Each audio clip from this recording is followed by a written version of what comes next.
একদম প্রান্তিক পর্যায়ে কৃষকরা 10 জনে মিছিল করে, 200 জন জেলে যায়, আপনার কিছু টাকা পয়সা খরচ হয়, মাঠ ছয়েক পরে আবার বাইরে হয়, আবার আরেকদিন তাদের খাইট জায়গায় মিছিল করার জন্য 30 জনে মিছিল করে, 300 জন জেলে যায়। আওয়ামী লীগ পরিণতি এরকমই হবে। এখন ব্যাপারটা হয়েছে কি, আপনার মোটামুটি গত 4 মাসে তো 5 মাসে সরকার পরিচালিত হচ্ছে, তেমন রাজপথে কোনো শক্ত বিরোধী দল নাই, তারপর আওয়ামী লীগ এই আসে এই নাই, সব মধ্যে টকশোর মধ্যে তো একটা আলোচনা থাকতে হবে। তো টকশো আলোচনার মধ্যে একটা হাইপ সবসময় তোলা হচ্ছে যে সাংবিধানিক সংকট সৃষ্টি হইতে পারে, বিরোধী দল একটা মাঠে আন্দোলন করতে পারে, গণ্ডগোল করতে পারে, ব্যাপারটা ওই রকম কোনো কিছু নাই। এবং অনেক কিছু কিন্তু বিষয়বস্তু নিয়ে আমাদের একটা ভুল ধারণা আছে। আমি আপনাকে বলি, এই যে এখান থেকে তত্ত্বাবধায়ক সরকার ব্যবস্থা কেমন, 30টি রাজনৈতিক দল একমত। এখানে মোট হলো যে 21টি পয়েন্ট নিয়ে আলোচনা হয়েছে। 21টি পয়েন্টের মধ্যে 2টা পয়েন্টে বিএনপি দ্বিমত পোষণ করছে। পদ্ধতিগতভাবে 21টা পয়েন্টের মধ্যে 2টা প্রশ্নে বিএনপি দ্বিমত পোষণ করছে, অন্যান্য প্রশ্নে 2-3টা রাজনৈতিক দল, 3-4টা রাজনৈতিক দল এইভাবে করছে। এখন এখানে তাইলে 21টা পয়েন্টের মধ্যে 2টা বিএনপি দ্বিমত পোষণ করছে, ধরেন নোট অফ ডিসেন্ট। এখন অলরেডি সুপ্রিম কোর্ট থেকে একটা রায় এসছে, সে রায়ের আলোকে সংসদে বসে আমরা এই ব্যাপারটা নিয়ে আলোচনা করতে পারি। 21টার মধ্যে যদি 19টাই বিএনপি একমত হয়, তাহলে আপনি ধরে নিতে পারেন যে বিএনপি তত্ত্বাবধায়ক সরকার প্রশ্নে ব্যাপকভাবে একমত। পাশাপাশি এখন একটা রায় হয়েছে, রায়ের প্রেক্ষিতে একটা তত্ত্বাবধায়ক সরকার গঠিত হবে।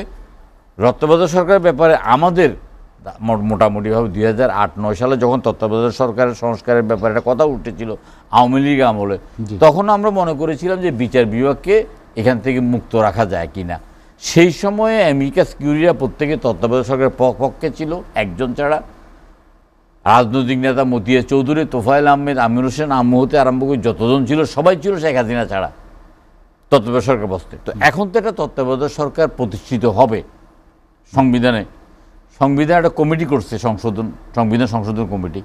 এই কমিটির মধ্যে বিএনপি ছাড়াও আপনার আরও অন্যান্য ভিন্ন রাজনৈতিক দলকে রাখা হয়েছে, সেখানে ইসলামী শাসনতন্ত্র আন্দোলনকে রাখা হয়েছে, সেখানে গণ অধিকার পরিষদে রাখা হয়েছে, গণসংহতি আন্দোলনকে রাখা হয়েছে, জামাতকে এনসিপিকে রাখা হয়েছে। এখন জামাতের আর এনসিপি যদি না আসে, তাহলে তো এরা বসবে, আলোচনা করবে, সিদ্ধান্ত নেবে, এবং আপনার 201 ভোট পেয়ে যে যদি পায় তাহলে সেটা পাস হবে। তাহলে তত্ত্বাবধায়ক সরকার একটা প্রতিষ্ঠিত বিষয় হয়ে গেছে ইতিমধ্যে। তাহলে রাজনীতিতে আমরা গত 40-45 বছর পর্যন্ত মাঝখানে 3টা নির্বাচন ছাড়া এটা নির্বাচন পদ্ধতি নিয়ে আমরা একটা ঝামেলা ছিলাম, আন্দোলন করতে যে 14তে বিনা ভোটে নির্বাচনে। সংবিধানে আছে যে জনগণের প্রত্যক্ষ ভোটে নির্বাচিত যারা, তারাই রাষ্ট্র পরিচালনা করবে। 154 জন জনগণের বিনা ভোটে নির্বাচিত হওয়ার পরেও রাষ্ট্র পরিচালনা করছে। মারাত্মক ধরনের সাংবিধানিক একটা গলদ, এই গলদের মধ্যে দিয়ে তারা রাষ্ট্র পরিচালনা করছে। 2018 সালে নির্বাচনটাকে একেবারে বলাৎকার করেছে। তারপর 2024 সালে আমি আর ডামি নির্বাচন। তো আগামী যদি একটা নির্বাচন হবে তত্ত্বাবধায়ক সরকারের অধীনে, এটা আমরা জানি। তো সুতরাং আন্দোলন বলেন, সংগ্রাম বলেন, এগুলো জুজুর ভয়ে বলেন, অথবা রাজপথ কাঁপানো বলেন, অথবা এটা নিজের নেতাকর্মীদেরকে আশ্বস্ত রাখার ব্যাপারে বলেন, সব মিলিয়ে তো সব কিছুই ঠিক আছে, ঠিকমতো চলছে।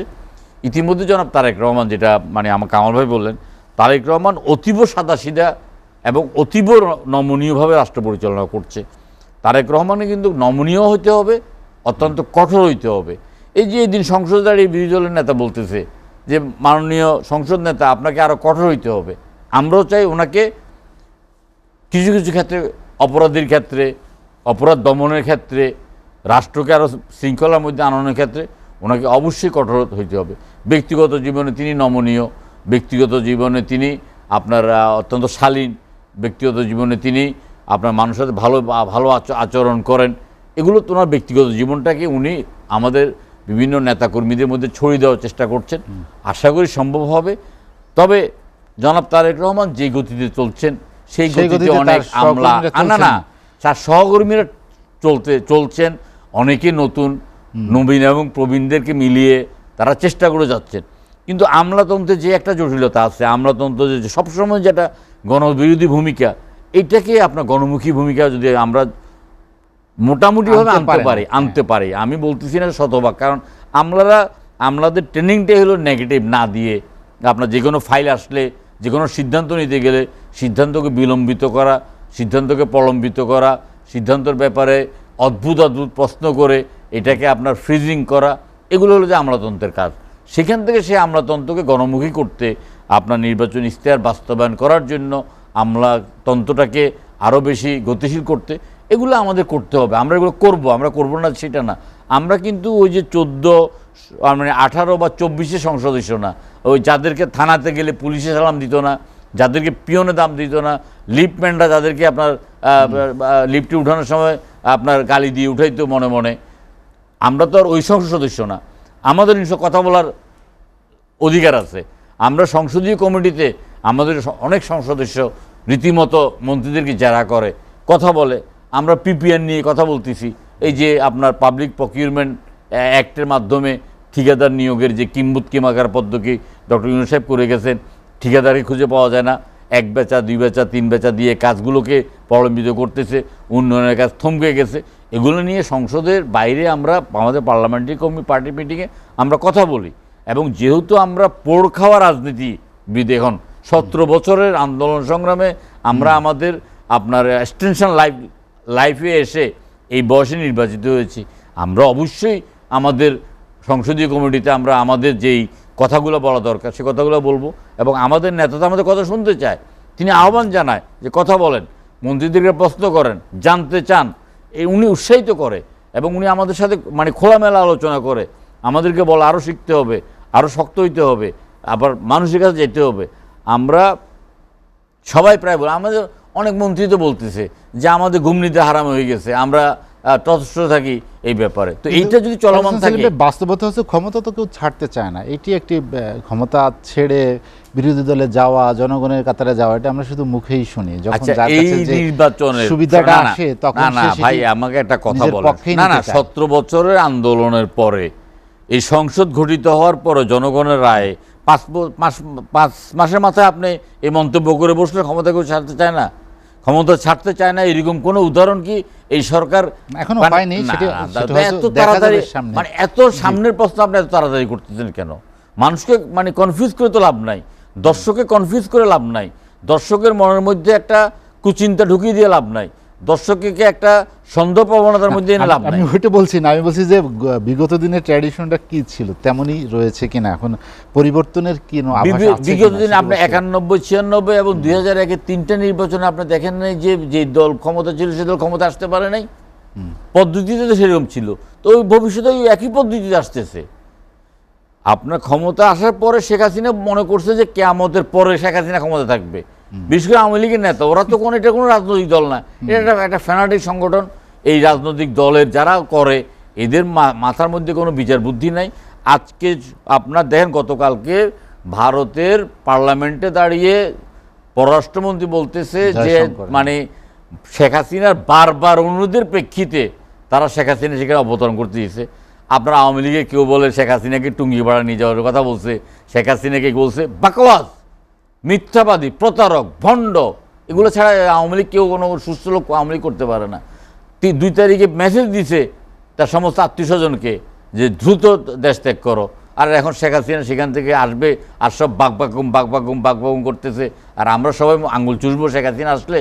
পাখির মতো এইভাবে গুলি করে মারছে, যে কাজ আমরা 5 তারিখে সম্পন্ন করতে পারি নাই, সে কাজ যদি আমরা এখন ডাক দিই সম্পন্ন করার জন্য মোটামুটি 48 ঘন্টার মধ্যে সম্পন্ন হয়ে যাবে।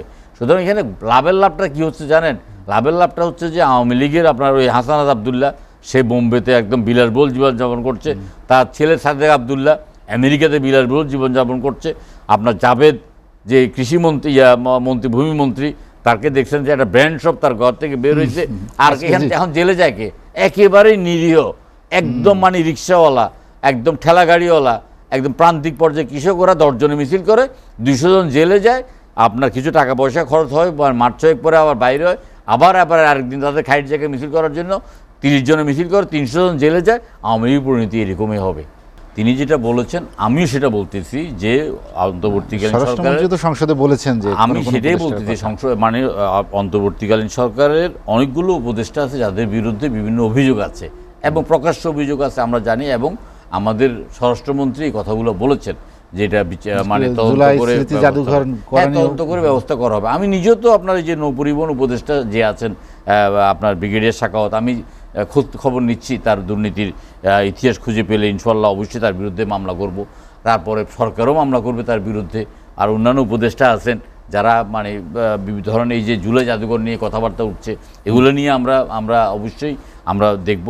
এটা তো মানে একটু সময় লাগে। আপনি দেখেন বাংলাদেশে যে ব্যবস্থা, এই ব্যবস্থাপনার মধ্যেই একটু দেরি হয়ে যায় এই মামলা মোকদ্দমাগুলো করতে। আমাদের মুখ্য সচিবের এখানে কোনো দোষ নাই, তিনি সরকারের একটা অংশ। তিনি যেটা বলেছেন আমাদের স্বরাষ্ট্রমন্ত্রী সেই কথাটাকে অবশ্যই আপনার সমর্থন করেছেন, এবং স্বরাষ্ট্রমন্ত্রী তার দায়িত্বশীল জায়গায়, যিনি এই কাজ করার জন্য দায়িত্ববান, সেই দায়িত্বশীল জায়গা থেকে তিনি বলেছেন যে এই সরকারের আমলে যে অনিয়মগুলো হয়েছে, অনিয়মগুলোতে আমরা চোখে দেখছি অনেকগুলো অনিয়ম, এই অনিয়মগুলো বিচার করা হবে। দেখেন ক্লাস স্কুলের ছেলেগুলো যে ডিসিএসপি চেঞ্জ করে, তারপরে আপনার ওই যে কর্পোরেশন, আমরা যেটা কল্পনা করি নাই, বিভিন্ন অধিদপ্তর পরিদপ্তরের আপনার এই যে মহাপরিচালকদেরকে নিয়োগ করার ব্যাপারে এই যে ছাত্ররা বা ছাত্র আন্দোলন নেতারা যে চাপ সৃষ্টি করেছে, এবং সেখানে যেরকম কথাবার্তা আকাশে বাতাসে ছড়ায়, সেটা ভয়াবহ ব্যাপার। সেখান থেকে প্রশাসনকে সরিয়ে এনে দুর্নীতি মুক্ত একটা প্রশাসন করাটা অত্যন্ত কঠিন ব্যাপার, বাট তারেক রহমান সাহেবের জন্য এটা অত্যন্ত সহজ ব্যাপার। কারণ তিনি ওনার 17 বছরের যেই নির্বাচনের অভিজ্ঞতা, এই অভিজ্ঞতার মধ্যে দিয়ে তিনি ইতিমধ্যে আলোচনা শেষ করতে চাই। আজ আপনাদের বিশেষ করে শরিকদের সঙ্গে প্রধানমন্ত্রী বসেছিলেন যারা যুগপৎ আন্দোলন, সেখানে আসলে উনি কি বার্তা দিয়েছেন, আমরা এটি দিয়ে আসলে এই শরিকদের সাথে শেষ করতে চাই। আজকে দীর্ঘদিন পরে, এটা উনি অনেক আগেই উনি বসতে চেয়েছেন, আমাদেরকেও বলেছেন যে আসলে সময় করে একদিন বসতে হবে। তো আজকে বসেছেন একটা সুন্দর পরিবেশে। আমাদের যারা আন্দোলনে বিশেষ করে 22 সালের 30শে ডিসেম্বর থেকে যখন আমাদের যুগপৎ আন্দোলন শুরু হয়, আমরা 22টা জোট, 12টা জোট এবং দল, প্রায় 40টি রাজনৈতিক দল আমরা যুগপৎ আন্দোলন ছিলাম। আজকে 41টা রাজনৈতিক দলকে দাওয়াত দিয়েছেন, 40টা উপস্থিত হয়েছেন, 4-5 জন নেতা বক্তব্য রেখেছেন। জমিয়ত ইসলাম এবং আপনার আসম আব্দুর রব, উনি ব্যক্তিগতভাবে খুব অসুস্থ, খুবই অসুস্থ, উনি আসেন নাই। অন্যরা এসেছেন, 4-5 জন বক্তব্য রেখেছেন, ধন্যবাদ জানিয়েছেন। তারেক রহমান সাহেবও একসাথে পথ চলার অঙ্গীকার করেছেন, এবং 70 বছরের আন্দোলন সংগ্রামে যাদের অবদান আছে তাদেরকে কৃতজ্ঞতা প্রকাশ করেছেন। তিনি বলেছেন আপনারাই তো আমার সঙ্গী, আপনারাই তো আমার সহযাত্রী, আপনাদেরকে নিয়ে আমরা ভবিষ্যতে চলবো। আমি তো গুপ্তদেরকে নিয়ে চলবো না, আমি তো স্বৈরাচারকে নিয়ে চলবো না, আমরা আপনাদেরকে নিয়ে চলবো।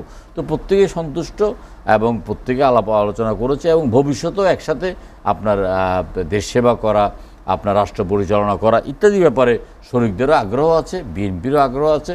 আজকে মোটামুটি সব কিছু মিলিয়ে একটা সুন্দর একটা মিলন মেলা হয়েছে আমাদের অনেক দিন পরে।